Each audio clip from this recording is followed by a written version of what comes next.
Buenas tardes a todos. Vamos a nuevamente iniciar, una disculpa por la interrupción.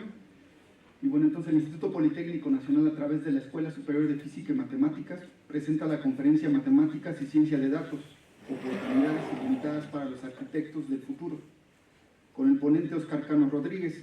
Y bueno, antes de iniciar, leo una muy breve reseña del ponente. Óscar Cano Rodríguez, egresado de la licenciatura de Física y Matemáticas, fue director de análisis de la Unidad de Inteligencia Financiera de la Secretaría de Hacienda y Crédito Público. Entre los años 2000 y 2006, fundó su empresa Corbelis, de la cual es CEO. Y bueno, sin más, le doy la palabra al ponente Óscar Cano, si gusta.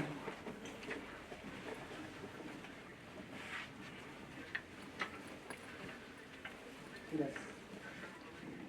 Hola, ¿qué tal? Buenas tardes.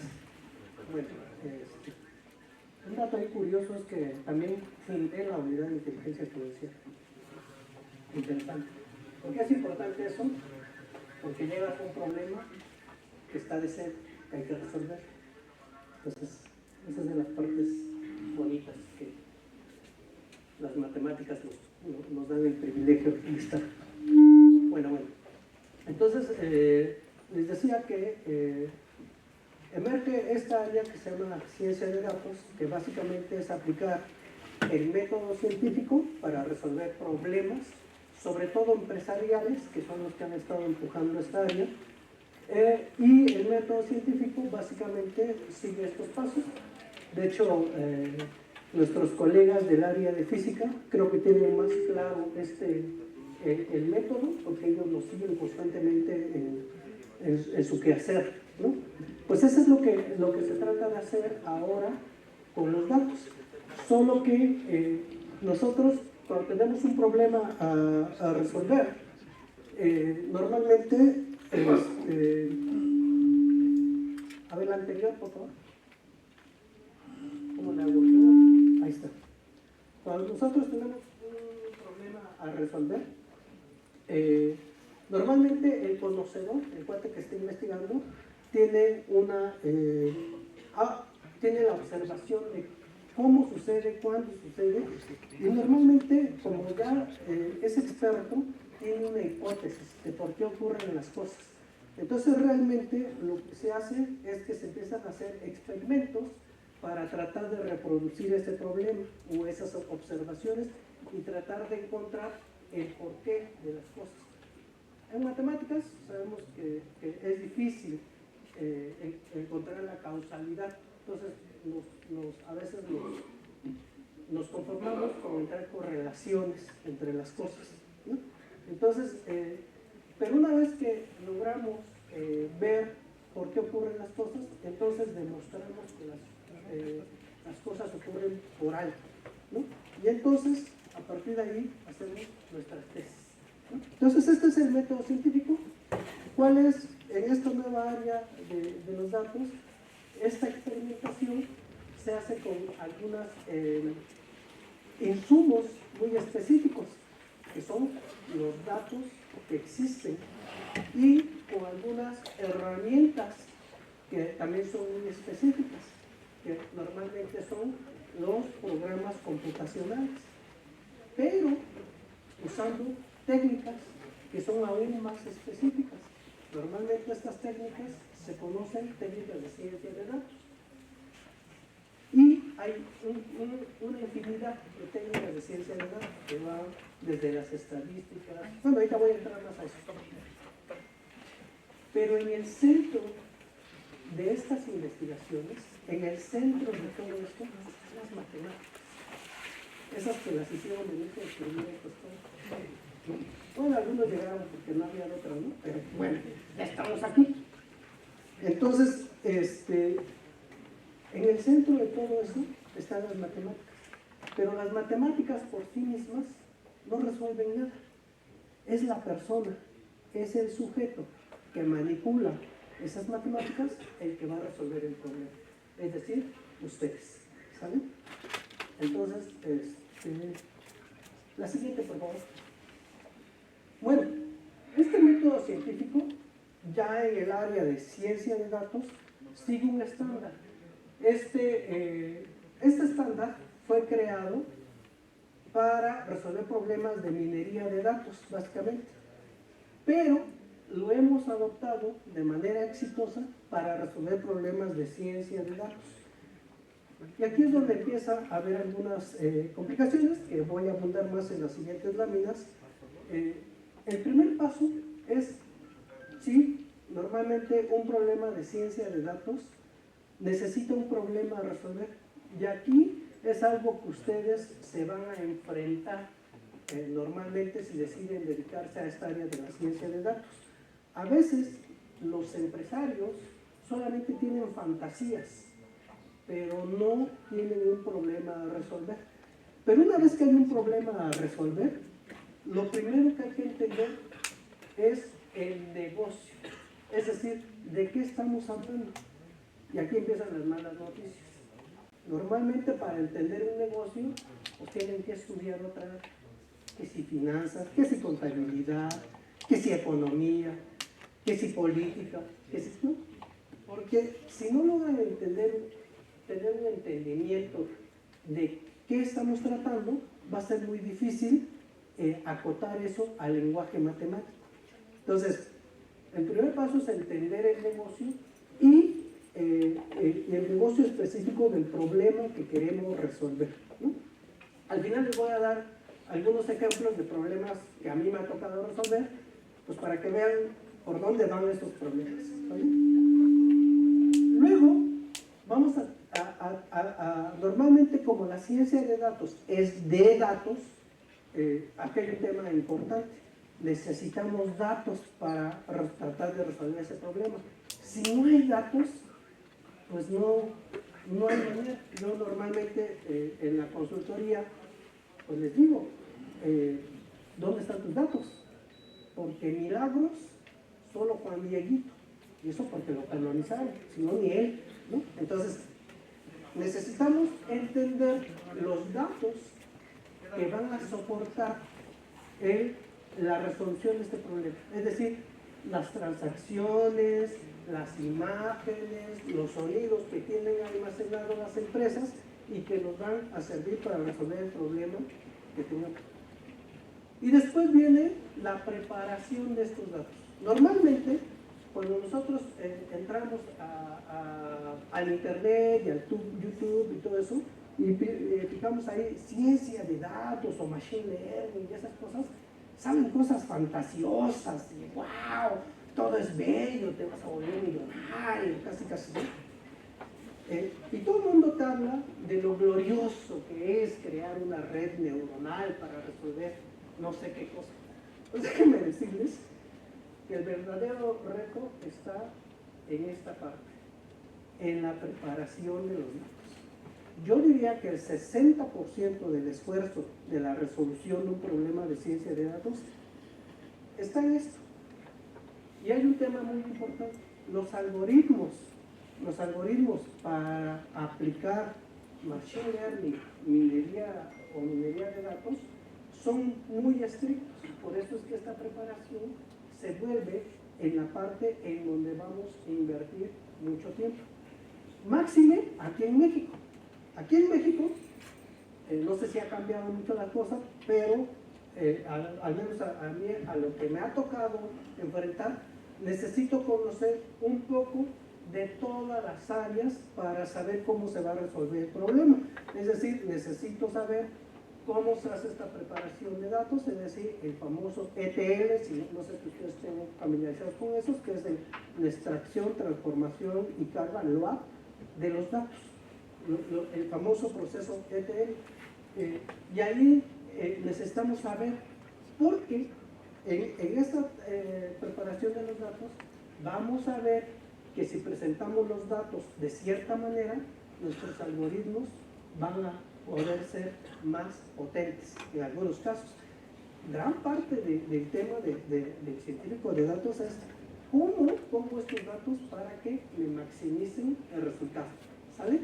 Entonces, aquí está gran parte. Yo diría que el 60%, porque además tenemos que limpiar los datos y curar los datos.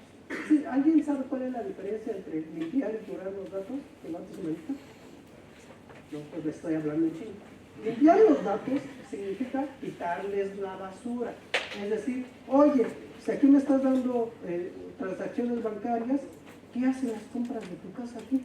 ¿No? O sea, esa es información basura, no me sirve, ¿no? Ese es limpiar los datos, quitar lo que no tiene que ver con el problema.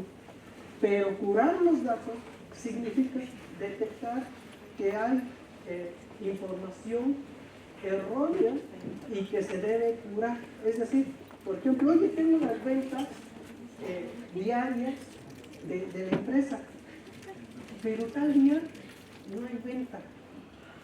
¿Qué vamos a hacer con eso? ¿La excluimos? ¿Le ponemos valor cero? ¿Qué hacemos? ¿Le ponemos el valor promedio? Eso es curar los datos, ponerle las cosas que le faltan. Es mucho más, obviamente. Esto de la limpieza y curación de datos es mucho más. Ahorita solamente doy una explicación muy breve con el fin de que estemos en el mismo contexto. Y una vez que tenemos esta parte, si ustedes se dan cuenta, aquí hay unas flechitas en donde dice, oye, sí ya entendí el negocio y estoy entendiendo los datos que lo soportan, pero voy en estos sentidos porque luego nos entran muchas dudas, sobre todo nosotros, la gente de esta escuela, nos entran muchas dudas, ¿no? Y entonces empieza uno a preguntarle a la gente, oye, pero tú dices que va a ocurrir esto, ¿y por qué este dato dice esto? Y ya el conocedor dice, lo que pasa, ¿no? Y empieza a ver esta interacción hasta que entiendes cómo estos datos soportan este problema que se va a resolver. Pero de la preparación de los datos al modelo, aquí ya es un modelo, yo lo defino como un conjunto de algoritmos y programas que me van a resolver el problema que yo quiero atacar. Pero aquí es donde les digo que va a haber una interacción, porque voy a estar jugando. Esta es la parte de la experimentación. Aquí es donde vamos a estar jugando. Oye, ¿qué tal si le aplico el logaritmo natural a los datos? ¡Wow! Mira, así mejoró el resultado, ¿no? Oye, ¿qué tal que si hago esto? Por ejemplo, vamos a ver, hace algún tiempo mostré la idea de detección de anomalías para la detección de operaciones con recursos de procedencia ilícita, y un tema importante que yo hice para resolver ese problema es la idea que es muy simple, la del promedio rasurado, ¿no? Aquí quitas los valores extremos para tener un promedio más adecuado a los datos que tienes, porque el objetivo es detectar justo esas anomalías. Entonces, esta idea tan simple se extrapola a cosas mucho más complejas, pero la idea es la misma.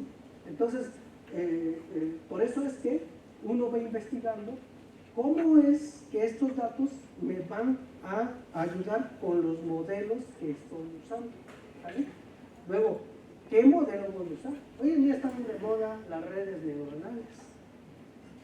Les van a sorprender que a veces hay modelos de minería de datos que me dan resultados más robustos que las redes neuronales. Entonces, parte del quehacer del científico de datos y de ustedes, como personas formadas en el área de matemáticas, va a ser entender qué es lo que hacen realmente esos modelos. Eso es lo que les va a dar un verdadero diferenciador con otros profesionistas. Luego, una vez que ya he hecho este modelo, pues evalúo.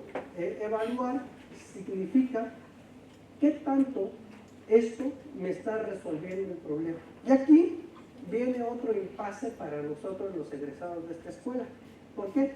Porque aquí estamos acostumbrados a maximizar el resultado, ¿no? Entonces, si el resultado no es suficientemente robusto, hasta nos da urticaria, ¿no? Así, nos sentimos estresados, ¿no? Pero resulta que en esta área, no necesariamente. A veces, por ejemplo, una eficiencia del 55%, que casi es un volado, es un resultado muy bueno. ¿Por qué? Porque ese resultado es mejor que lo que se venía haciendo. Y en las empresas, a veces eso representa millones de dólares. ¿Vale? Entonces, poder quitarnos esta idea de hacer cosas perfectas, que no está mal, la verdad, eso no está mal, pero nosotros en esta evaluación tenemos que tomar una decisión en qué momento decimos, este modelo ya está listo para pasarlo a producción. Es decir, que empiece a dar resultados. A veces el modelo no da esos resultados y vamos a tener que regresar con el dueño del negocio para entender. Bueno, la siguiente, por favor. Pero ¿quién es el que hace este trabajo? El que hace este trabajo realmente es una persona que se llama científico de datos. Y esto está muy de moda. Pero un científico de datos es una persona que sabe de ciencias de la computación, de matemáticas y estadística, y tiene habilidades específicas. ¿Cuál creen que de estas áreas es la que más nos cuesta a nosotros los egresados de esta escuela? ¿Cuál? Las habilidades específicas. No sé, hermanito, regálame una de esas pelotitas amarillas y regálasela al muchacho de allá. Nada más por ser valiente. Yo te voy a decir por qué estoy haciendo esta dinámica. A ver, al muchacho de verde. Que no sé si sea muchacho o sea. No. Y tú quédate con una si quieres, para ayudar. Estas son pelotitas antiestrés que yo regalo cuando doy conferencias para el área comercial de mi empresa. Por eso tengo ya tan poquitas, una disculpa, no traje para todos. No pensé que fuera a haber tantos. Es que yo antes éramos como que chavos en toda la escuela, pues, nunca imaginé que fueran tantos. Pero bueno, entonces, sí estoy hablando del 88, pues comprenderán que ya estoy viejito, ¿no? Tiene muchos ayeres de eso. Entonces, estas son las cosas, y efectivamente, dentro de estas habilidades específicas, una de las que más nos cuesta trabajo a los egresados de la escuela es la capacidad de comunicarnos. Y esa es una de las principales características de un científico de datos. Contar una historia. O sea, esto que hago yo ahorita es una habilidad que se debe adquirir. Pero no significa hablar y hablar y hablar. Es decir, porque sino también un error que luego cometemos en la juventud es pensar que los adultos nunca fueron jóvenes. Entonces pensamos que nos estamos choreando. Pero realmente, a no ser que efectivamente sea uno muy ingenuo, la mayoría de los adultos ya pasamos por esa etapa y detectamos rápidamente quién nos está choreando, ¿no? Entonces, es mejor ser conocedor de un área de la que estamos tratando de resolver para hablarle en su mismo lenguaje. Máxime, y aquí vamos a hablar con el conocedor del negocio. Por ejemplo, si yo estoy resolviendo un problema en un negocio de telas, pues más vale que hayas investigado cómo se vende, a quiénes se vende, cuándo se vende. O sea que tú ya hayas llegado con un análisis descriptivo de los datos a un nivel pues muy rico, porque vas a hablar con el conocedor del negocio y también que entiendas el negocio, porque si no, en ese momento se te acaba la chamba, ¿no? Los tomadores de decisiones, hay un concepto en marketing que se llama el pitch elevator. ¿Y qué significa eso? Significa que si tú en algún momento te encontraras en el elevador con el director general de una empresa, en el recorrido del elevador lo tienes que convencer para que te contrate o para que te invite a resolver su problema. Solo ese intervalo de tiempo tienes, ¿sabes? La gente de marketing lo hace bastante bien. Pero nosotros, no es que la derivada, no, ya bailaste,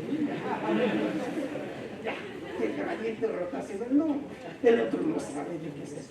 Entonces, esta habilidad, efectivamente, es una de las que más nos cuesta. ¿Cuál creen que es la segunda habilidad que más trabajo les cuesta a los egresados de acá de la escuela? Bueno, podría ser una redacción que efectivamente cuando comunicas necesitas redactar. ¿Que ya viste algún error de redacción? No, lo hice muy rápido anoche, entonces puede ser que haya errores. yo voy a demandar a la primaria donde estudié, porque yo primero escribo con errores y después me doy cuenta que tiene errores. Bueno, entonces, fíjense que el otro área es esta de las ciencias de la computación. Y aquí hay un tema muy interesante. Muchos de nosotros creemos que porque aprendimos a programar, ya conocemos de ciencia de la computación. No, no es cierto. Realmente, lo que necesitamos acá, en esta área, aparte de las ciencias de computación, que son algoritmos muy específicos, necesitamos construir soluciones para el usuario final. Es decir, hay un concepto que se llama amigable al usuario final, ¿sí? O ustedes pueden encontrar este tema si googlean o le preguntan a ChatGPT o ahora a DeepSeek, este concepto de experiencia del usuario, ¿sale? Busquen eso para que tengan un entendimiento de qué es lo que hay que hacer cuando uno programa, porque no se lo vas a dar para pasar la materia a tu maestro de laboratorio, no, son muy buena onda, pero allá en el mercado laboral, en 3 patadas, te dan las gracias, ¿sale? Entonces, sin embargo, lo que más les cuesta trabajo a la gente que pretende volverse científico de datos, ¿qué creen que es?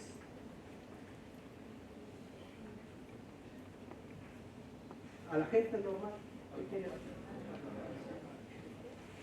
Por lo que ustedes vienen aquí a sufrir, ¿no? Efectivamente.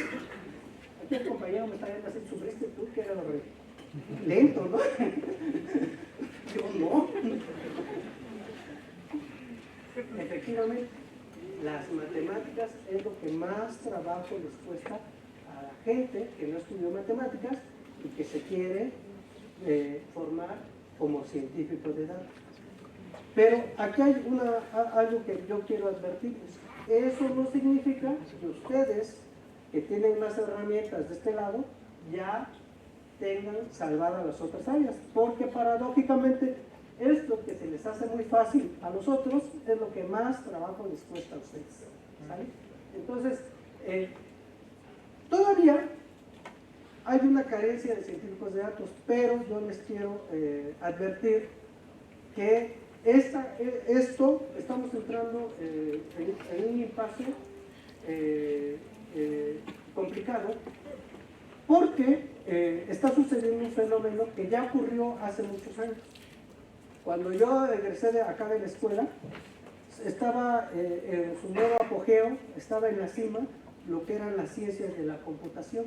La gente que se dedicaba a hacer sistemas les estaba yendo muy, muy bien, pero se estaba terminando ese negocio. ¿Por qué se estaba terminando? Pues porque como la educación es un negocio, muchas universidades, sobre todo las particulares, se dieron cuenta que había un gran negocio en dar cursos de computación. Entonces empezaron a surgir cursos de computación a diestra y siniestra, y luego diplomados, y luego cursos, y vuélvete científico de datos en 2 semanas, viendo este cursito de YouTube, ¿no? Entonces, eso ocurrió con los sistemas. Y entonces llegó un momento en que los empresarios, los tomadores de decisiones, no sabían, no distinguían quién era la persona que hacía buenos sistemas o malos sistemas. Ellos simplemente veían, hacerme una página web con este superingeniero de computación, me salen 80,000 pesos, y con este muchachón me salen 8,000 pesos. Pues la decisión es muy trivial, ¿no? Es lineal, no hay mucho que razonar ahí.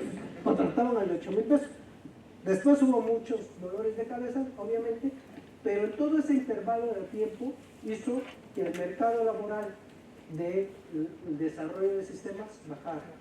Hasta lo que tenemos hoy en día, que ya hay más o menos un equilibrio, pero sí bajó. Ya no vemos estas cosas de gente que tiene excelentes posiciones por ser desarrolladores de sistemas. Pero lo que sí está ocurriendo es que empieza a ver esta gente que tiene excelentes posiciones, pues porque dice que es científico de datos. Pero ¿qué es lo que está ocurriendo? Pues ya todas las universidades están sacando la carrera de científico de datos Es más, ya ustedes se meten en internet y hay como cursos de hasta científico de datos en 6 meses, ¿no? Ustedes que se echaron 4 años para estudiar matemáticas, imagínense. Bueno, pues que los que lo hicieron en 4 años, no hay, pues nos tardamos un poquito más, ¿no? Bueno, entonces, eso es algo que es muy importante que ustedes entiendan. Si bien es cierto, ustedes tienen una oportunidad muy importante, tienen este otro reto, ¿sale? Que lo tienen que tener en cuenta. ¿Qué quiero decir con esto? Que si ustedes deciden irse por esta área, les esperan muchos años de estudio. Es decir, van a tener que estar estudiando constantemente cosas nuevas, que es muy divertido.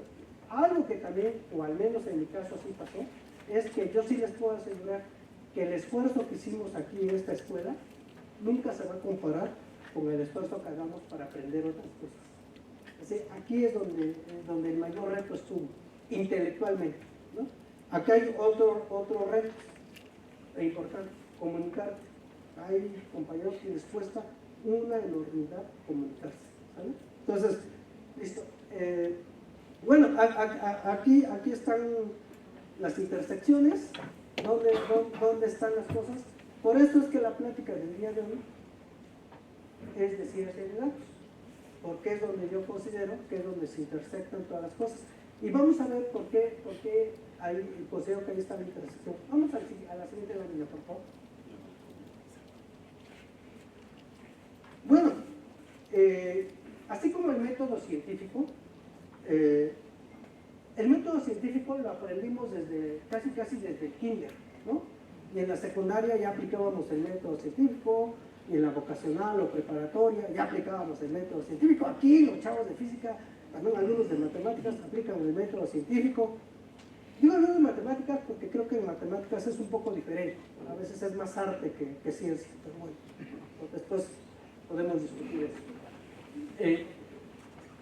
Pero entonces, si todos aplican el método científico, hasta los estudiantes de doctorado aplican el método científico, ¿no? ¿Pero qué es lo que hace diferente a uno de otro? Pues, ¿qué tan riguroso somos al aplicar ese método científico? Lo mismo va a pasar en la analítica de datos. Vamos, mientras más complejo sea el análisis que hagamos, el valor de los resultados va a ser más grande. Aquí realmente no tuve tiempo, pero realmente este no es lineal, aquí debe ser una curvita, ¿no? Porque normalmente los resultados que encontramos al exportarlos más van siendo como más valiosos.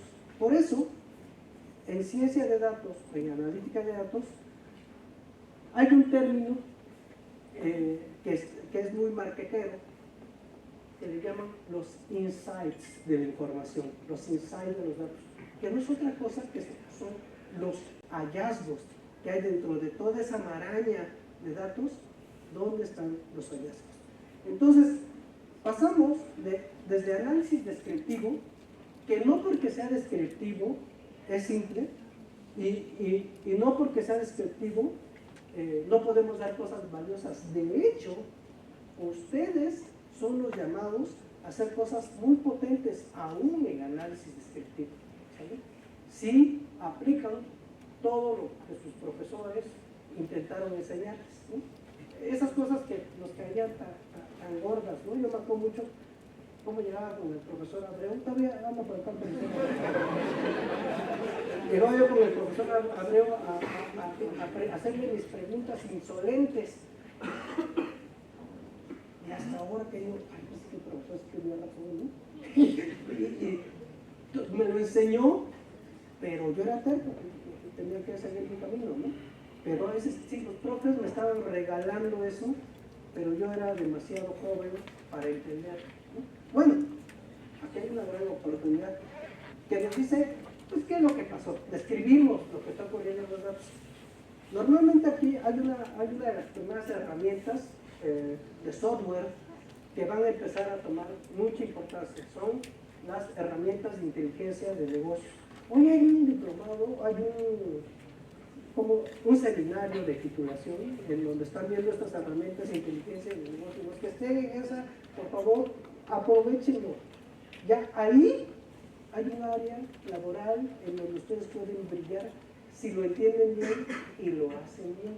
Creo que el profe, ahí está, él es el coordinador de este seminario, ¿verdad? Entonces, por favor aprovechen. Les está dando la oportunidad de entender un área en donde en verdad podrían salir de ese seminario y encontrar chamba. O sea, nada más sabiendo hacer bien esto. Luego viene una parte de diagnóstico, en donde ya empezamos a aplicar correlaciones, y esto ya tiene más que ver con estadística, ¿no? Y ese análisis se llama de diagnóstico y intentamos responder a la pregunta ¿por qué pasó? ¿Qué variables se movían para que pasara esto? Después hacemos un análisis predictivo. Aquí ya empieza a ver lo que se conoce como minería de datos.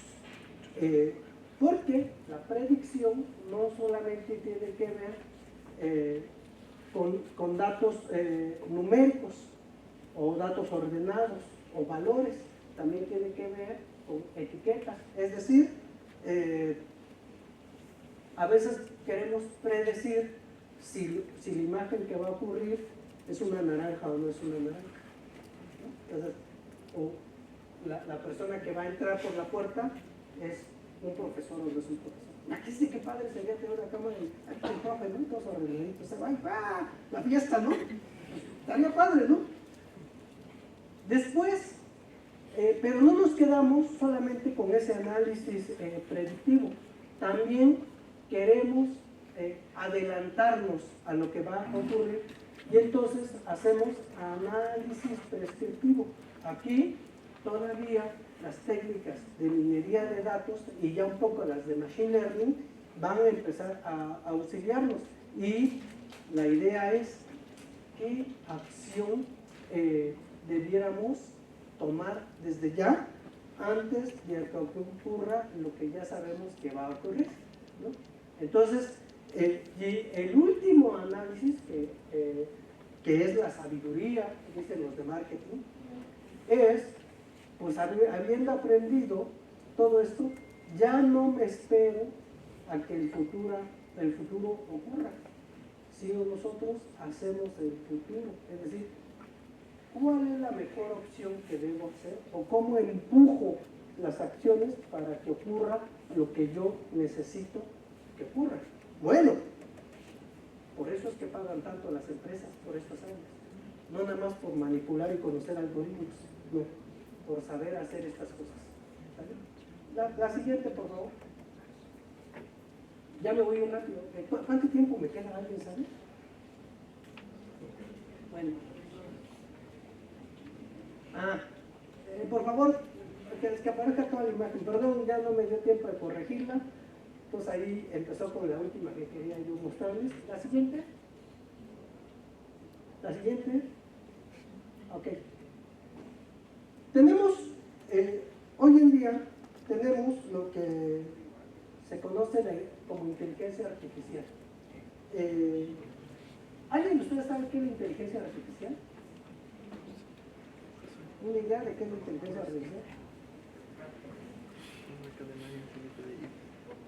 ¿Ya ven por qué? ¿Ven cuál es el skill más difícil? No, esto que les pregunto a los chavos de la UNAM de mismo matemáticas y 20 alzando la mano. ¿No? A ver, compañera.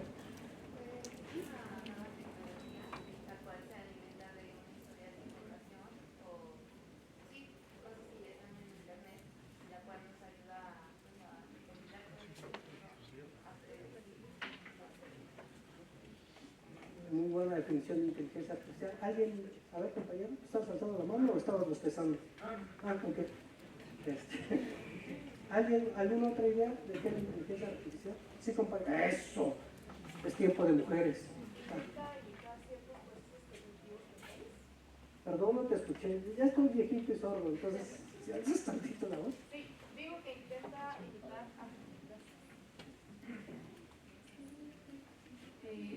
dispositivo que intenta imitar ciertos procesos cognitivos, ¿no? Efectivamente. Es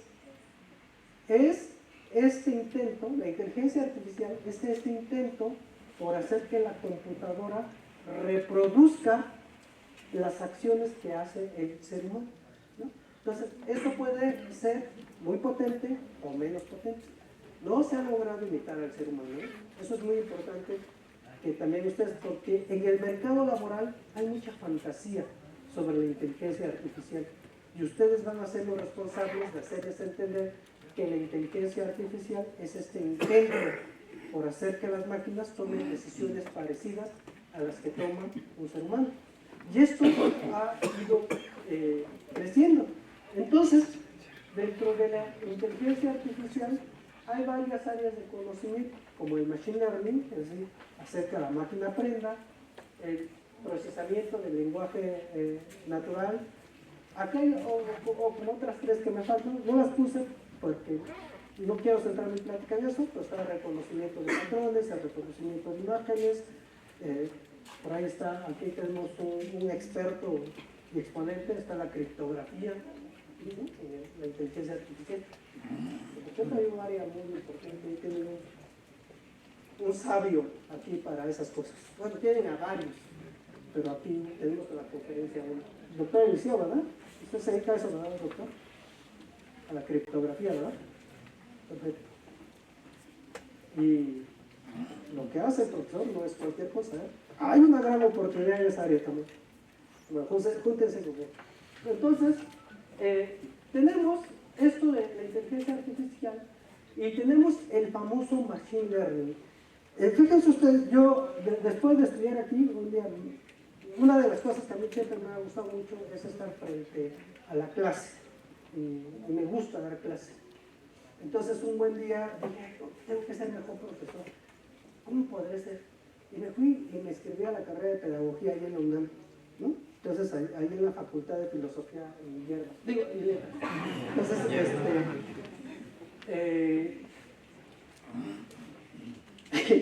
después me di cuenta que tenía yo que estudiar técnicas de educación en el área de psicología, pero no me hizo daño estudiar pedagogía, que tiene un componente filosófico muy bonito, muy padre. Pero una de las cosas que ahí vi eran las técnicas de aprendizaje del ser humano. Aprendizaje por refuerzo, aprendizaje a través del error, aprendizaje, muchos tipos de aprendizaje.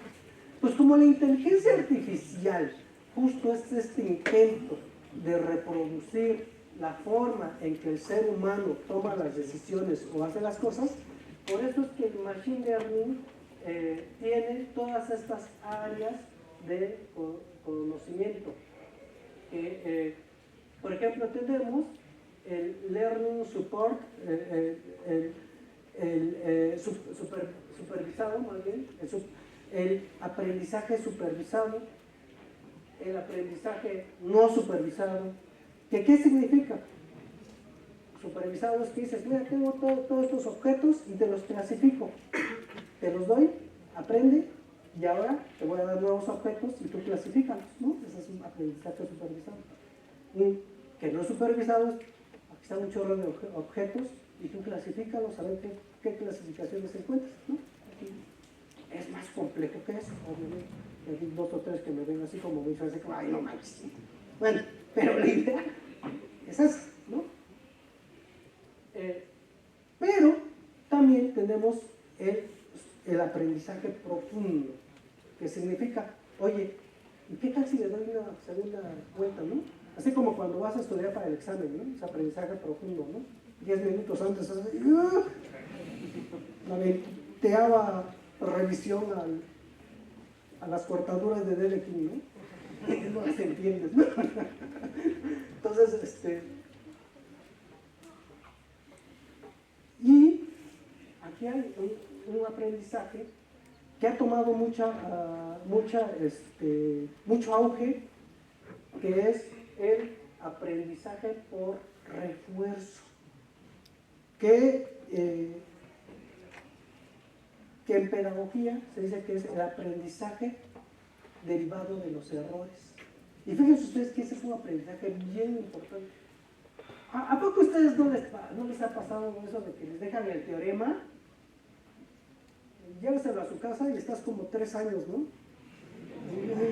Y no te sale, ¿no? Y le buscas de una manera, de otra, hasta que llegas humildemente vencido con tu profesor y dices, profe, es que en verdad no hay por dónde. Y dice, ¿se te ha ocurrido verlo por este lado? ¿Lo ves?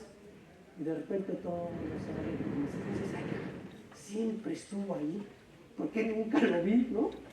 Entonces, ¿cuál es la ventaja de ese tipo de aprendizaje por error? Que nunca se te olvida, ¿no? O sea, sales de la escuela, un día estás en una conferencia y todavía te acuerdas, ¿no? Del profesor Abreu, ¿no? Dices, ay, sí, tenía razón, ¿no? O sea, ese es un aprendizaje que se solidifica. Bueno, el aprendizaje por refuerzo busca esto y además le da pesos, trata de darle pesos a esos errores. Y eso ha sido muy, muy importante porque dentro del procesamiento del lenguaje natural, al intersectarlo con el machine learning, en particular con el aprendizaje profundo y el de refuerzo, ha aparecido un área de inteligencia artificial que está tomando gran vuelo hoy en día, que son los LLM, que son los Large Language Models, los modelos de grandes lenguajes. ¿Por qué es esto? Porque les meten un montón de información de texto y la máquina la empieza a clasificar y tokenizar para detectar contextos. Bueno, este aprendizaje por refuerzo es una técnica que ahorita tiene apanicado a los Estados Unidos, porque los chinos crearon su propio LLM y lo que usaron fue una especie de aprendizaje por refuerzo, dándole pesos a ciertas cosas. Pero resulta que mientras nuestros amigos de Estados Unidos invirtieron millones y millones y miles de millones de dólares para hacer su LLM, los chinos lo hicieron con una pequeña porción de dinero, ¿no? Entonces, yo siempre he fantaseado que aquí en la escuela podríamos hacer ese tipo de cosas, si los decidiéramos, ¿no? Ustedes son los llamados a hacer esas cosas, ¿no? Bueno, la siguiente, por favor. Pero resulta que todos estos modelos hacen uso de una herramienta muy simple, que son las estadísticas. Y aquí hay un tema muy, muy importante. A mí normalmente luego me dicen, oye, pues es que dame el algoritmo, ¿no?, para resolver el problema. Digo, no, estos problemas son metaheurísticos, no hay una fórmula para resolverlos. Si hubiera una fórmula, estuviéramos hablando de otro tipo de problemas, no estuviéramos hablando de un problema de ciencia de datos. ¿A qué me refiero? Que tú das las soluciones con una cierta probabilidad, una cierta efectividad, ¿sale? Esto tienen que aprender a comunicarlo porque esto les molesta mucho a los empresarios. Los empresarios dicen, es que tú me tienes que asegurar que vamos a ganar $1,000 millones después de aplicar tu algoritmo. Y dices, ay, ¿no? Entonces tenemos que encontrar la forma de comunicarles que estas son herramientas que tienen una cierta eficiencia calculada. ¿A través de qué? De métodos estadísticos. Pero yo cuando empecé esta plática, por eso es que no estoy hablando de machine learning, estoy hablando de ciencia de datos. Porque resulta que todas estas técnicas de minería de datos o de machine learning, pues están preparadas para manejar grandes cantidades de información. De hecho, una red neuronal es muy eficiente cuando le metes muchos datos. No necesariamente, pero normalmente. Pero resulta que las empresas no tienen esa cantidad ingente de datos. Normalmente hay un alto porcentaje de problemas a resolver con cosas que no son necesariamente extrañas. La siguiente, por favor. Entonces, dentro de todo esto, de todo esto hay un gran marco conceptual. Pero ahorita quien le diga, ¿quién creen que es este gran marco conceptual? Mano.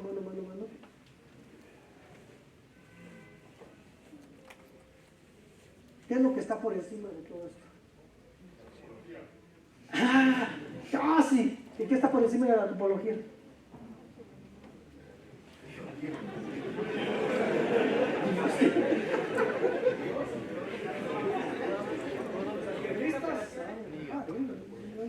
Con nosotros. ¿Sí? Dale una pelotita. Casi. Le vamos a dar una pelotita nomás. Bueno, no es pelotita, es un mini. El muchacho de gris que te está levantando la mano, ¿no? Es antiestrés, ¿no? Es las matemáticas, amigos. Esas que las decisiones que voy aquí. Les voy a comentar que por eso es que yo considero que ustedes son los llamados a ser los arquitectos de este nuevo futuro. Porque realmente ustedes no saben un carajo de machine learning. Bueno, algunos ya, orgullosos, ¿no? Pero aquí en la escuela no se enseñan esas cosas, honestamente, ¿no? Aquí en la escuela se enseñan cosas que están por encima de esto.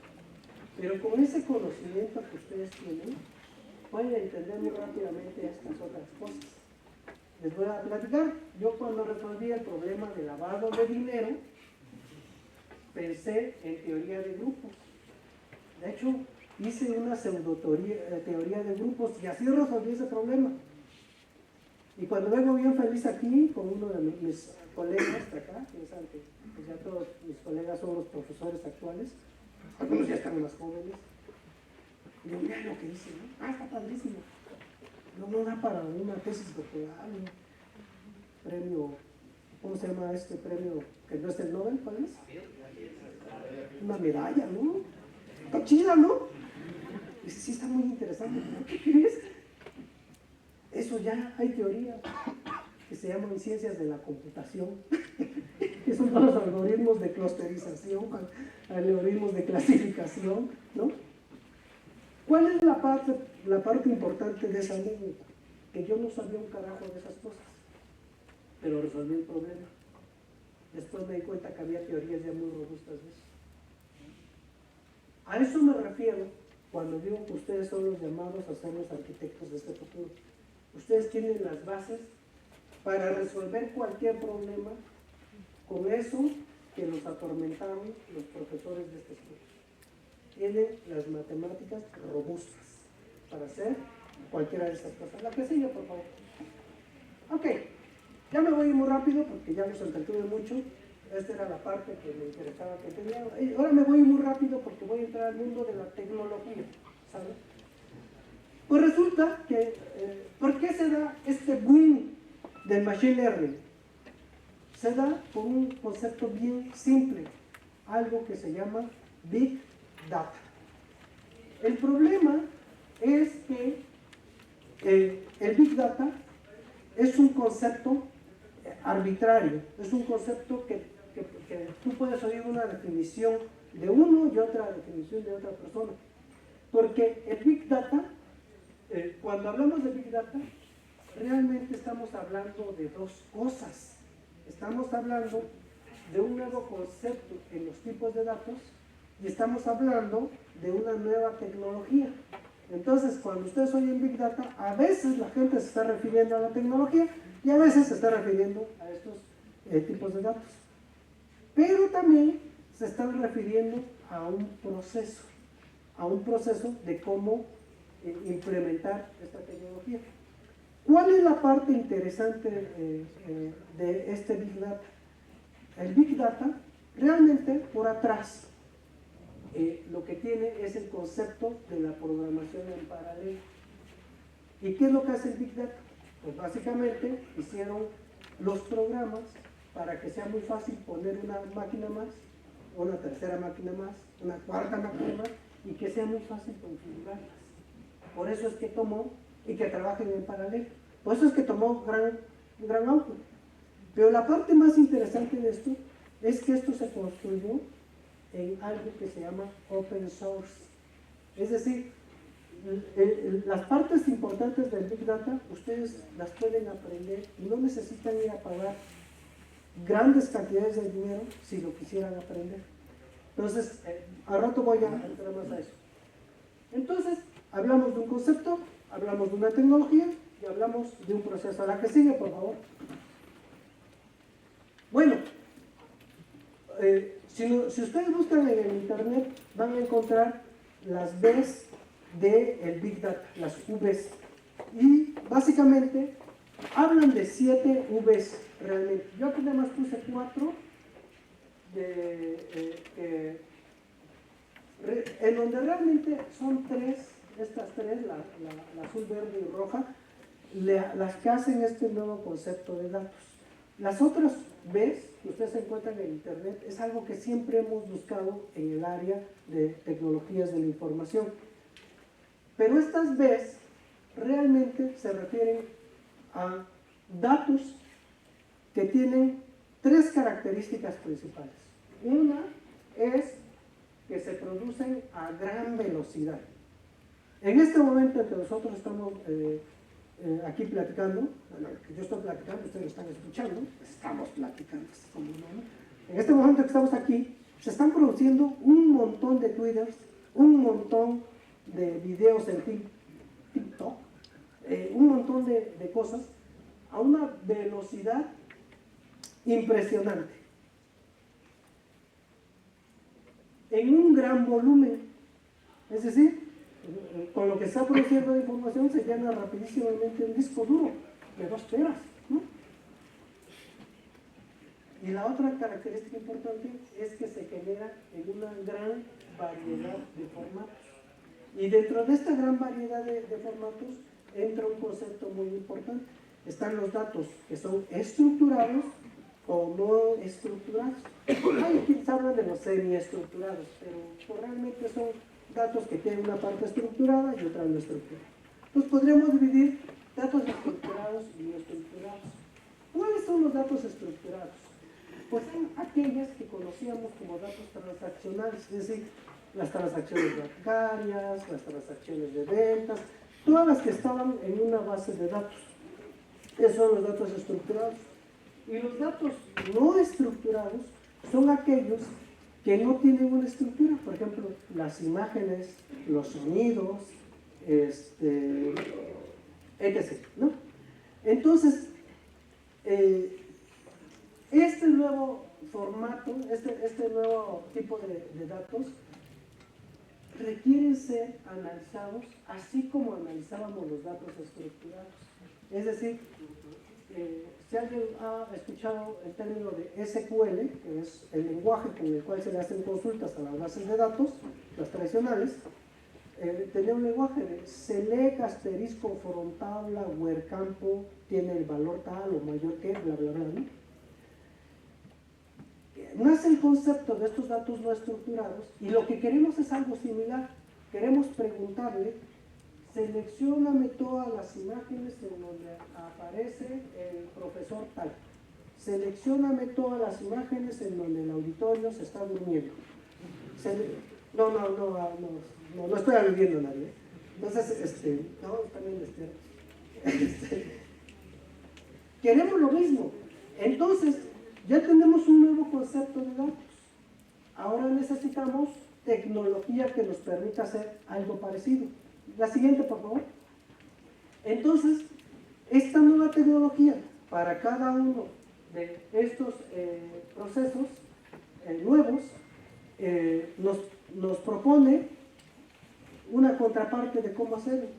Para los grandes volúmenes nos propone hacer procesos batch. ¿Qué son los procesos batch? Que básicamente son en lotes, así no tienen una interfaz bonita, simplemente son algoritmos que agarras en masa de información y los empiezas a masajear. Para la parte de velocidad, aquí la DSP y la G también, para la parte de velocidad nos propone una tecnología que se llama streaming. Y para la parte de variedad sobre es decir, datos estructurados y no estructurados, nos proponen ahora las bases de datos no SQL. Que no SQL significa no necesariamente SQL, ¿sale? Es decir, van a almacenar los datos estructurados y los no estructurados. La que sigue, por favor. Bueno, pero este nuevo proceso nos lleva a una nueva forma de usar la tecnología. Pero realmente los conceptos se van montando, es decir, no es que se deseche lo anterior, no, se va robusteciendo. Y hoy en día, pues, se ve el proceso desde la colección de datos, es decir, hoy en día ya no nada más son los datos estructurados de los datos bancarios o de ventas, sino ahora capturamos los datos que viven en nuestras apps, que viven en el Internet de las cosas, todos los sensores, todo eso. Y entonces hay todo un conjunto de softwares y de APIs que nos sirven para la colección de datos. Y ahora los atrapamos. Y se genera un nuevo concepto de ingesta de datos. Lo que se busca ahora, lo que nos dimos cuenta en las áreas de tecnologías de la información, que a veces la información que desechábamos era información muy útil. Es decir, el usuario entra y se cambia de una pestaña a otra. Pero nosotros no la cachábamos, simplemente veíamos qué compró y qué no compró. Pero analizar esos cambios, mandar la bandera de el usuario cambió de la pestaña tal, en tal hora, en tal día, es hombre, mujer, bla, bla, bla. Todo eso se debe capturar. Pero además, como hace rato veíamos, las técnicas de analizar esto es parte del científico de datos. Necesitamos no perder nada, necesitamos los datos tal como están para después poderlos analizar. Por eso es que nace el concepto de lago de datos. Es un data lake en donde ponemos los datos así crudos, se dice, así como llegaron. Entonces hay un conjunto de APIs, de software que nos permiten hacer esta ingestión de datos. Luego agarramos estos datos y los preparamos. ¿A qué los preparamos? Pues los limpiamos, los curamos, hacemos un análisis rápido de estos datos. ¿Con qué objetivo? Pues de pasarles algoritmos computacionales robustos. Y una vez que hacemos estos algoritmos computacionales robustos, los almacenamos ahora sí en un formato con una cierta estructura. Por eso es que nacen un conjunto de bases de datos que ya no son SQL.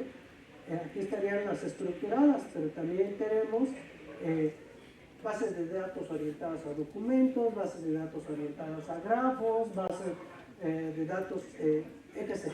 O sea, y entonces, depende de lo que estamos haciendo, hay un conjunto de bases de datos que ahora están disponibles y que eficientan la forma en que vamos a consultar la información.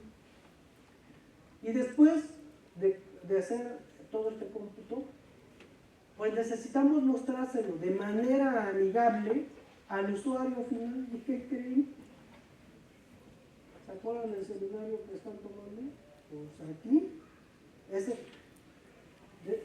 y realmente es por esta fase última que los van a contratar. Pero que se sostengan en las chambas y que crezcan va a tener que ver con que sepan hacer todo lo demás, ¿sabes? Pero la puerta de entrada va a estar acá, ¿sabes? Es decir, en los tableros de toma de decisiones, ¿sabes? En cómo presentamos la información, ¿sabes? La que sigue, por favor.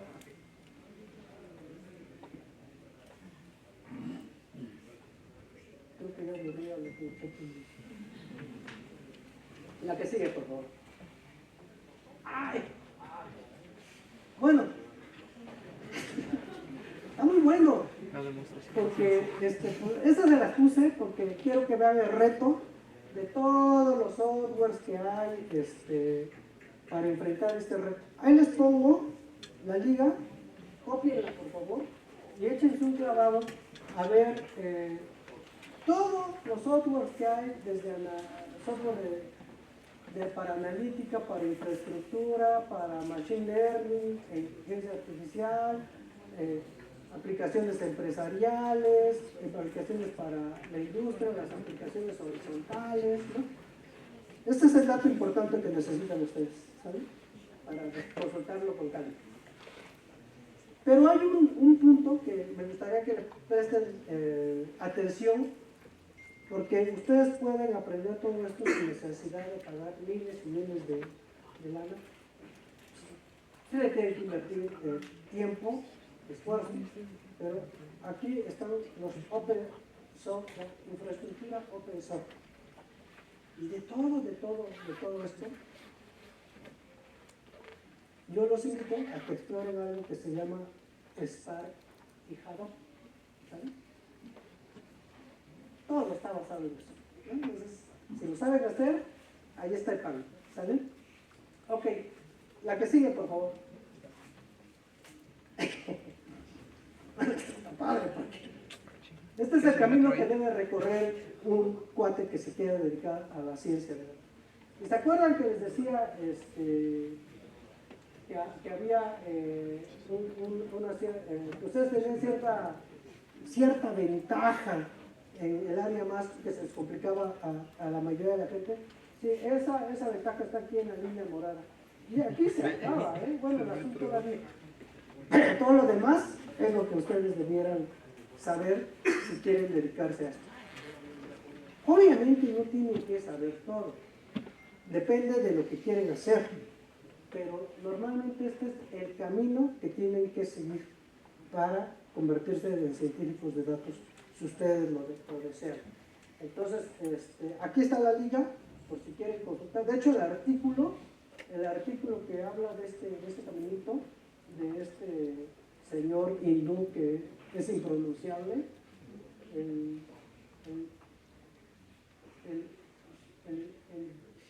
Shadi Chandrasekaran, ustedes a lo mejor alguien sabe pronunciarlo acá, ¿no? Está muy interesante el artículo, ¿saben? Entonces, sí, les recomiendo que lo lean. La que sigue, por favor. Y también hay un libro de este señor que se llama Bill Smarshon, que por cierto se llama MBA, que no tiene que ver con la maestría en administración de negocios, ¿no? También no recuerdo qué significa el MBA. Pero Bill Smarshon nos habla de este camino que siguen las empresas que quieren adoptar la famosa transformación digital. Pero la transformación digital es este intento que tienen las empresas en tomar decisiones inteligentes basadas en los datos, en la información. Y hoy en día hay una gran oportunidad en este caminito. Las empresas tienen su información en softwares que han desarrollado ellos o que han comprado. Y lo que primero que van a hacer es monitorear el negocio. Esa es la puerta de entrada, amigos. Ergo, métanse al seminario del profesor. Cuando se vuelva a abrir, si no saben, métanse a ese seminario, porque monitorear el negocio está muy relacionado con utilizar herramientas de inteligencia de negocios, ¿no? Entonces, monitorear el negocio. Después, quieren, las empresas dicen, y se empiezan a enterar que están desaprovechando su información. Hoy hay que analizar todos los mails, todas las redes sociales, todas las imágenes, hay que analizar todo. Entonces quieren encontrar hallazgos del negocio, es decir, quieren invertir en tecnologías de Big Data. Lo que no saben, y esa es la responsabilidad de ustedes, es hacerles saber que no es la tecnología, es la persona que manipula esa tecnología. Y si ustedes empiezan a hacer la tarea desde ya, cuando les toque esto, van a poder estar ahí. Es decir, Cuando las oportunidades se presenten, ustedes deben estar preparados. Porque si ustedes dicen, no, pero yo no puedo aprender porque soy matemático. No, ¿qué quieres saber? Está tu cuate que ya sabe programar y mejor lo contrato ahí, ¿no? Además ya está, algoritmos de machine learning, ¿no? Entonces, no, tienen que empezar a hacer la tarea desde ya. Es decir, las oportunidades hay que tomarlas cuando se presenten, pero si no están preparados, se les van a ir, ¿vale? Por eso es que esta plática está dirigida a las personas de último semestre, porque están a muy buen tiempo de empezar a entrarle a esto, ¿no? Pero como todo, no es haciendo un cursillo ahí que van a entrarle a esto, ¿vale? Siempre hay genios, siempre, pero son contados, ¿no? Ok, entonces aquí las empresas invierten grandes cantidades en software de Big Data para hacer ciencia de datos y equipos que empiezan a trabajar en esto. Lo más triste, y eso es lo que ustedes tienen que hacer conscientes de las empresas, es que aquí no van a tener resultados. Es donde hacen la mayor inversión en tiempo y dinero, pero ahí no van a tener resultados. Van a tener resultados hasta que apliquen estos insights y optimicen el negocio. Y esto en sí tiene su reto importante. Hace como año y medio estuve compartiendo con unos colegas allá en el ITAM y ellos me pasaban el dato de que aproximadamente el 95% de las iniciativas de ciencia de datos no terminaban, se morían. Es decir, no llegaban a la conclusión, el 95%. A mí me parece ser que porque no hay conciencia de esto. De hecho, a mí cuando las empresas me invitan, yo les digo, no compres infraestructura, contrata gente que sepa, a mis amigos de Vestel, a ellos tienes que contratar, capacítalos y vas a ver que vas a hacer cosas bien interesantes. Porque si tú primero compras software, es como poner la carreta delante de los bueyes, pretender que la carreta jale a los bueyes y no al revés. Entonces, es hasta que ponemos a producir los insights que van a obtener retornos sobre la inversión. Pero hay algo asociado a esto. Resulta que esta chamba ha sido tan intensa y tan importante que no solamente obtuvieron cómo optimizar su negocio. Normalmente las empresas aprendieron mucho del mercado, de sus productos y de las tendencias. Y entonces, eso también lo pueden, lo que se conoce como monetizar, es decir, hacer dinero de eso. Por eso es que está la fase de monetizar los datos. Les voy a dar un ejemplo muy simple de esto. Facebook. Bueno, creo que tendría que ser Facebook. Bueno, me disculpan, no me sé las redes sociales que usan ustedes. Facebook, ¿conocen Facebook? Ah, qué bien. Entonces, Facebook. Hoy en día, tú puedes contratar a Facebook para hacer una campaña de marketing. Y te dicen, no es una campaña muy dirigida a gente muy específica que necesita tus productos. Tú nada más dime qué características quieres. ¿Por qué creen? Pues están monetizando el esfuerzo que hicieron en algún momento, ¿sale? De clasificar y categorizar a todos sus usuarios. Entonces, por eso es que esta fase es muy atractiva. Pero lo que buscan las empresas y lo que pueden buscar ustedes, y si alguien tiene espíritu emprendedor, realmente lo que andamos buscando es la metamorfosis del negocio. ¿Qué significa esto? Cambiar las reglas del juego. ¿Quién fue de los primeros que cambió las reglas del juego? Amazon, con sus ventas de libros en línea. ¿Saben cuántas librerías tenía Amazon? ¿Alguien? ¿Cuántas librerías se les antoja que tenía Amazon? ¿Quién dijo para acá? No tenía nada de librerías, nada. El único que dijo es, hay gente que quiere libros, hay librerías que quieren vender libros, hago una interfaz, las uno.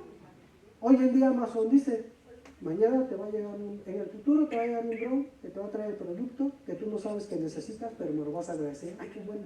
¿No? A ese nivel está el objetivo de Amazon. cambió la regla del juego. ¿Quién más cambió la regla del juego? Netflix, ¿no? ¿Saben cuántos centros de películas tiene Netflix? Le pegó a Blockbuster, ¿no? ¿Y saben que a Blockbuster le ofrecieron Netflix? Lo compró, ¿no? ¿Quién otro cambió las reglas del juego? Uber. ¿Cuántos autos tiene Uber? Bueno, todos estos son metamorfosis del negocio. Lo que yo digo es que lo que está atrás es algo que es lo que llaman en marketing la oferta y la demanda, y yo os digo que en tiempo real. Muy padre, ¿no? Oiga, es que quiero un café, ¿no? Ahí está su café, ¿no? Ay, quiero un café, ¿no? Que ya va entrando la chava de la cafetería, ni eso café, ¿no? Experiencia de usuario, ¿no? Eso es lo que andan buscando. Entonces, los que tengan espíritu emprendedor pueden ir pensando en estas cosas, pero ojo, vean el camino, ¿no? Entonces, hace muchos años, ustedes estaban muy jóvenes, pero hace muchos años había un anuncio que a mí me gusta mucho hoy en día, porque creo que es más o menos lo que se enseña en esta escuela. La industria no me gustaba mucho, pero el anuncio se me hacía muy bueno. Y decía, si las cosas que valen la pena se hicieran fácilmente, cualquiera los haría. Es decir, estaríamos plagados de físicos matemáticos ahí en el mercado laboral, ¿no? Ok, la que sigue, por favor. Ya voy a terminar, ¿eh? Bueno, ya, aquí, porque ya me entretuve mucho en convencerlos como para no darles mi anuncio, ¿no? Como, ¿qué hacemos aquí en Corbelis? ¿Qué hago yo aquí en Corbelis? Corbelis es una empresa orgullosamente creada por egresados de la Escuela Superior de Física y Matemáticas para contratar a egresados de la Escuela Superior de Física y Matemáticas. Eso es lo que hacemos, realmente. No somos una empresa grandota, somos una iniciativa pequeña. No nos estamos haciendo millonarios todavía, ya mero, todavía no. Pero como todas las cosas padres, nos divertimos mucho. Por ahí hay un compañero que ya se fue más aburrido. Entonces, que les pueden platicar que hacemos cosas padres, retadoras. A veces también nos aburrimos, no solo de matemáticas vive el hombre, ¿no? También hay que comer, ¿no? Entonces, ¿y qué es lo que hacemos? Pues casi le damos un coach a la gente para que aprenda a programar, bien en Java. No crean que con los 2 cursos que se dan en la licenciatura ya la armaron, ¿no? Ahí nada más aprendieron el lenguaje, no saben programar, ¿no? Les enseñamos analítica y ciencia de datos, les enseñamos Big Data. Hoy en día les enseñamos RPA, Machine Learning y los modelos de grandes lenguajes. Y esto básicamente lo pasamos a decir, ¿quién quiere entrarle? Les damos guía. Ya antes yo daba las clases presenciales, pero la verdad era bien desgastante y una experiencia que yo tengo es que entran como 1000 y se quedan como 3, ¿no? Entonces, pues ahora mejor ya cambié la jugada. Les doy el coach y los que terminen esto, digo, ahora sí, ya vi que sí estás interesado, te invito a colaborar en algún proyecto o si me convences hasta te invito a trabajar en Corbelis, ¿no? Entonces, pues eso es lo que hacemos en Corbelis. Corbelis significa la unión de 2 palabras, core, de la palabra anglosajona core, núcleo, centro, core, y belis es una palabra como el velo de la novia, eso que oculta lo bonito. Entonces, Corbelis es el corazón oculto que se revela cuando aplicamos estos procesos de matemáticas. ¡Ay, God! Hasta parece que no soy de STEM, ¿verdad? La que siga, por favor. Bueno, ya, a lo que vinieron ustedes. ¿Cuál es la gran oportunidad para ustedes? Pues resulta que esta área de ciencia de datos tiene muchos perfiles y en la mayoría de ustedes pueden entrar. Obviamente, los científicos de datos que analizan estos grandes volúmenes de información para tener hallazgos dentro de la información. Y pues ustedes, que a los egresados de acá, pues tienen una ventaja nada más en matemáticas. Acuérdense que las otras áreas, tal vez estamos pelucas, pero hay que hacer la tarea. Debido a que no todos, no los de matemáticas puras, algunos, como nosotros que tomamos opcionales las de estadística, que aquí, pero tomaron teoría de la medida, ¿no? Entonces, las bases que tienen están mucho más potentes, ¿no? Entonces tienen una fuerte base en estadística, álgebra lineal, todo esto de machine learning, o sea, el álgebra lineal, ahí está el pan. Pero la verdad, lo que ocupan de álgebra lineal es así. Ustedes que conocen así, imagínense las oportunidades que tienen. Obviamente hay que echarse un churro, ¿no? Si de repente así, ¿qué se me ocurre, no? Ingenieros en Machine Learning. Estos son los amigos que investigan, diseñan e implementan modelos de Machine Learning y sistemas de inteligencia artificial. Ustedes tienen una oportunidad debido a esta comprensión profunda que tienen de los algoritmos. Esto demuestra que 1 más 1 es 2, y te lleva toda la carrera para lograr entenderlo. Usted debe dar una ventaja competitiva, ¿no? Analistas de datos. Fíjense ustedes que a veces, bueno, voy a hablar por mí, a veces yo cuando salí de la escuela y descubrí que era medio bueno allá afuera, se vuelve uno medio soberbio, ¿no? Y desprecia uno ciertas áreas, ¿no? Como esta de analista de datos. La verdad, esa es la que me posicionó a mí. Esa es la que me permitió estar en una dirección general ahí en Hacienda. Esta es la que me ha permitido muchas cosas.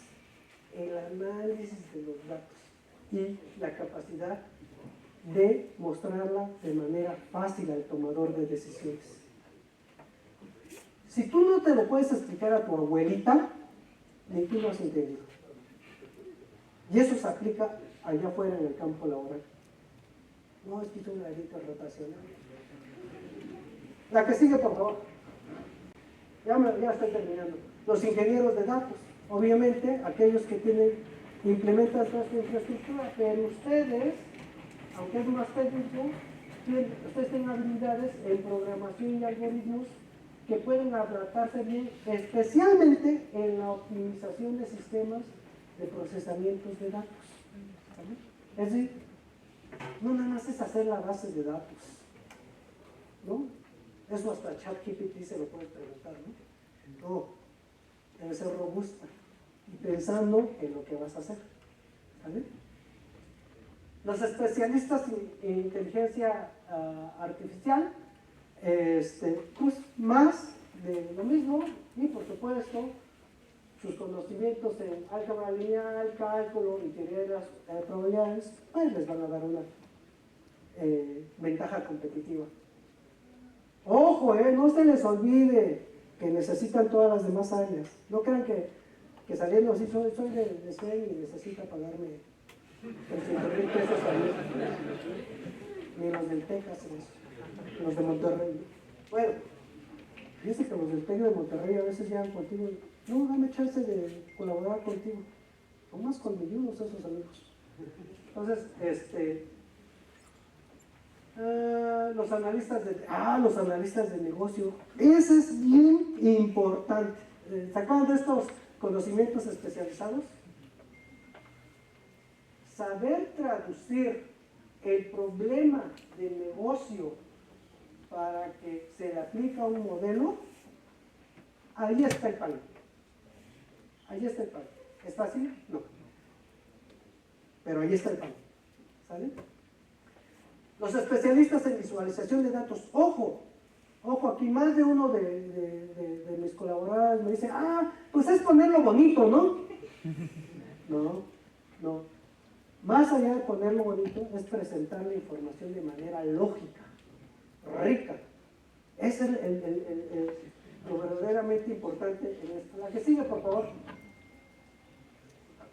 los consultores en analíticas de datos, los investigadores en ciencia de datos que tienen un rol más académico, aquí las empresas, fíjense que aquí, qué bueno que está esto, porque de repente yo he escuchado a algunos amigos que dicen, no, es que a mí ya me contrató Google, ya me contrató Facebook, ¿no?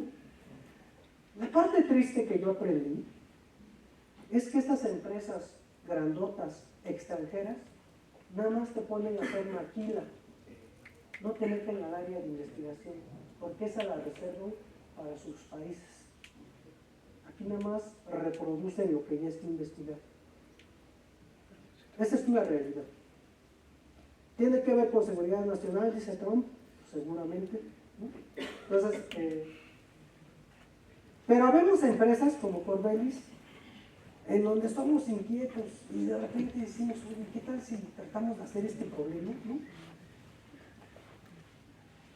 Un día un partido político quería ver los mítines y decía, me gustaría saber cuántos están a gusto con mi plática en tiempo real. Échense ese problema, ¿no? Lo quiero barato. ¿No? Bueno, los especialistas en seguridad de datos. Este también es un área muy importante. A mí me tocó hacer seguridad de la información. Tuve que ir a Londres a certificarme en estas cosas. Pero conocimientos en criptografía. Hablen con el doctor Eliseo, allá está el PAN también, ¿no? Los arquitectos de datos, pues es las estructuras y organización de los sistemas, cómo interactúan, cómo se comunican para dar soluciones a las empresas, y la parte lógica, estructurada que aprendieron aquí ustedes, les puede dar una ventaja competitiva. De nuevo vuelvo a repetir, hay que hacer la tarea. Así, esa es la posibilidad, pero tienen que aprender lo que les falta, ¿sale? La que sigue, por favor. Pues los especialistas en Big Data, los analistas de riesgo, obviamente ahí competimos con nuestros amigos los actuarios, pero ustedes pueden hacer un gran papel. Para los ingenieros de matemáticas con especialidad en finanzas, podrían hacer un muy buen papel ahí. Las áreas de optimización, el blockchain y la criptografía de nuevo. Esto va a tomar mucha relevancia. Hoy en día hay un gran problema en Argentina con esto, ¿no? Sí, hay un gran problema mundial que está sonando, un fraude que dicen que fue promovido por el presidente de Argentina, Milei, ¿no? Imagínense que ustedes pudieran decirle en tiempo real a la gente, esto es un fraude con esta probabilidad, ¿no? Por ejemplo, hace rato venía platicando con el taxista, con el Uber, y platicábamos de esto de que ahora te hablan y no te contestan, pero le decía, es que esa es una técnica para saber si tu número está vigente. Si tú le contestas, pues ya está vigente. Es booleano, ¿no? Pero si le hablas, con el Machine Learning ya pueden sustituir tu voz, ¿no? Pero imagínense una aplicación que te pueda decir, esto es todo en tiempo real, ¿no? La inteligencia artificial, detectando la inteligencia artificial, ¿no? Ustedes pueden hacer eso. La que sigue, por favor. Bueno, ya, estoy terminando, les comparto algunos problemas reales que yo resolví. Bueno, que ataqué, que me dieron de comer, ¿no? Seguramente aquí se les van a ocurrir ideas. Ustedes sí lo resolverían, ¿no? A mí nomás me dio de comer esto. En 1991, y puse la fecha porque quiero que vean el momento histórico, un partido político quería compilar información de personas y empresas para hacer asociaciones. El objetivo era saber rápidamente quién estaba detrás de una nota periodística inmediatamente. Yo tuve la gran ventaja que cuando salí al mercado laboral me contrató un egresado de acá de la escuela, un amigo. y rápidamente me puso a hacer problemas bonitos con la computación. Él sí programaba, pero para problemas bonitos. A este proyecto le llamábamos el Chismitos. ¿Saben qué era? El Facebook. Pregunta para todos ustedes. En el 91 ni siquiera se sabía que iba a haber Facebook. Nosotros ya habíamos hecho un Facebook. La pregunta del millón y que se las dejo de tarea es: ¿y por qué no somos Facebook? ¿No? Punto importantísimo. Otro problema que nos surgió, está padre, es un equipo de expertos extranjeros, todos doctores del MIT y de Harvard, y todo, electrónicos y todo. Un día hicieron un proyecto como de 2 años para automatizar el órgano del Auditorio Nacional. No sé si ustedes saben que en el Auditorio Nacional hay un órgano, flautas y flautines. Ahí donde están las cortinas, atrás está lleno de flautas y flautines. Es el segundo más grande de Latinoamérica. Se les ocurrió automatizar, es decir, tecleabas, una computadora decidía qué nota era y se la mandaba a otra computadora que decidía el mecanismo para abrir o cerrar las flautas y emitir la melodía. Después de 2 años de trabajo y a una semana de la inauguración de este órgano que tenía panorámicos en todas partes, porque lo iba a inaugurar el presidente saliente y había invitado al nuevo presidente recién electo, y a una semana de eso, los virtuosos del órgano empezaron a amenazar con no asistir a tocar el órgano, porque tenía un retraso, que solamente lo escuchaban los virtuosos, porque a mí cuando me dijeron, venga a ver el problema, se oye muy padre, ¿no? Está bonito. Pues sí, porque no sabes, ¿no? Pero el virtuoso decía, yo no toco en tu porquería, ¿no?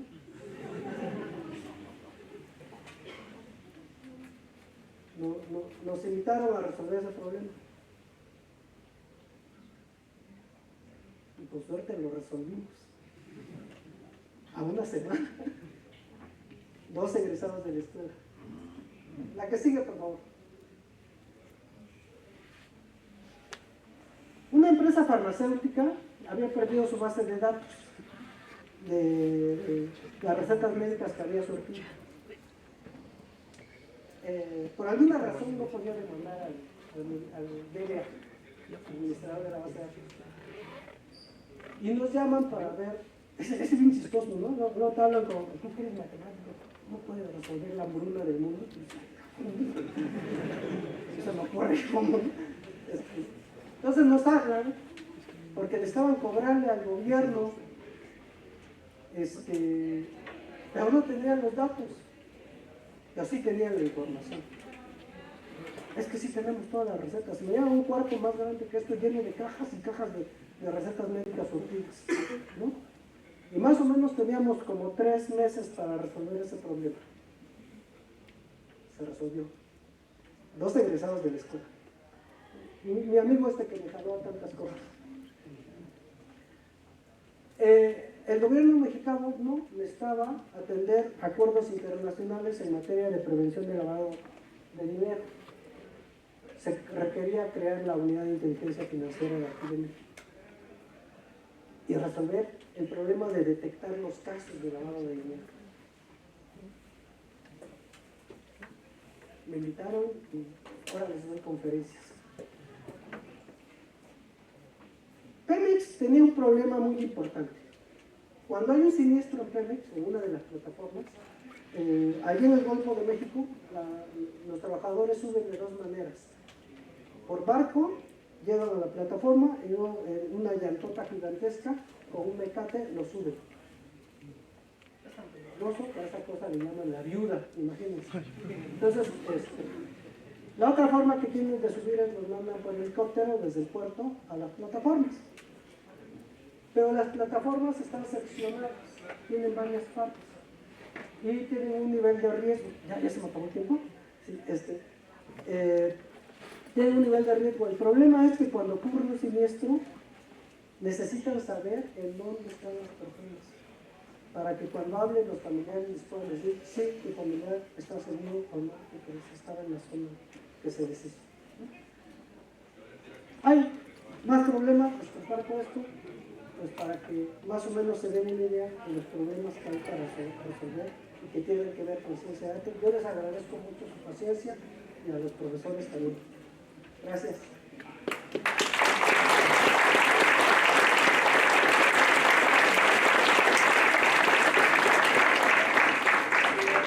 Bueno, pues muchas gracias a Óscar Carlos Rodríguez, director general de Corbelis, por su plática, y también les pido a cabina si pueden mostrar el reconocimiento que se le va a hacer entrega.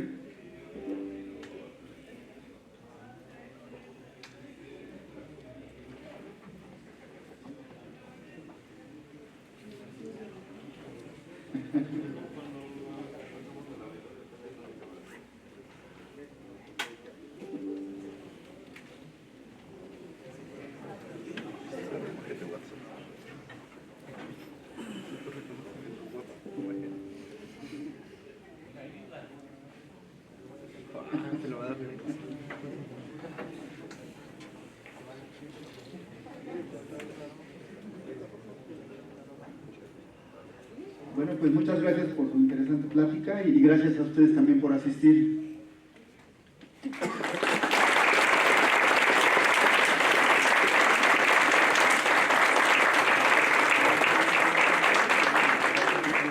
¿Alguien quiere una pelotita al que ustedes con mucho gusto? Y alguna de las chicas, yo me traje una playera, la primera que llegue y la agarre. ¿Sí? Nada más si les pones o les pasas tu contacto para aquellos que quieran participar o comentar. Ah, sí. Pues me pueden escribir a contacto@corbelis.com. Contacto@corbelis.com. Corbelis, Corvelis. Contacto@corbelis.